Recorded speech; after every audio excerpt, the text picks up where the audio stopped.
I had already climbed around the house because I had to begin work on the exterior. I had to literally climb the roofs all the way up to the top, measure the dormers, measure the eaves, measure everything. So I had kind of a sense of the house and how it worked. This is actually a view from the porch on the second floor. Actually, it's the roof of the Pioneer House looking toward the western porch. We're kind of looking northeast at this point. Much of the house had been enclosed and surrounded with new construction. The porches were enclosed. The additions of the restaurant kind of completely surrounded the house. This was the only area on the west that was exposed. It was the original house, the railings, the original house wall. That door was added later. It was a jalousie door. But the dormers were intact. And kind of I developed a routine, understanding which windows operated and which ones didn't, to maximize the cooling breeze during the day. And then at night I would experiment with maximizing the breeze but also shutting windows for security, particularly the ground floor windows.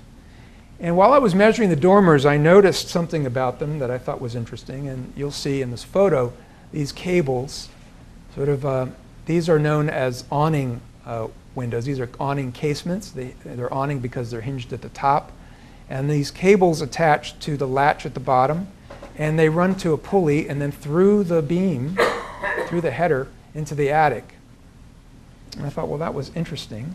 Didn't think much of it while I was outside measuring. But then when I was inside and had to live there, I had to figure this out. These cables extended across the attic to a larger pulley that was in the center of the attic and then dropped down. And here is just a sort of a survey of the different dormers. There are one on each side of the house, and I follow these cables toward the interior.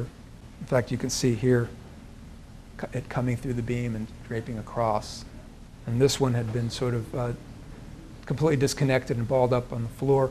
The other thing that was interesting here were this type of electrical wiring, which is known as a knob and tube wiring system. It was really the earliest form of delivering electricity domestically. When America electrified and brought electricity to houses, the knob and tube system was implemented. And basically you had the two conductors running parallel through these porcelain knobs that were screwed into the structure. And that electrical system was running through the house, and in fact a lot of the lighting in the house at the time was still running through those conductors.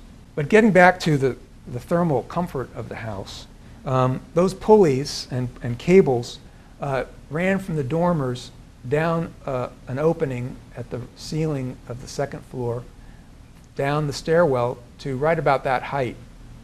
And I saw these cables, and I pulled on one, and the dormer opened.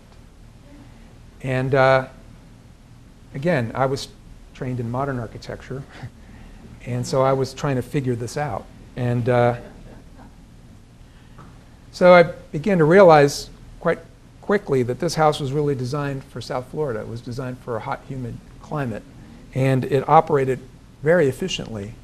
As you pull the cable down and open the dormer, the ventilation system began to function, and it got quite comfortable because it took advantage of the convective force. The hot air was naturally rising and was being trapped up here, and once these were open, that hot air escaped, but it also pulled the cool air from the outside and across the river into the house and up and around.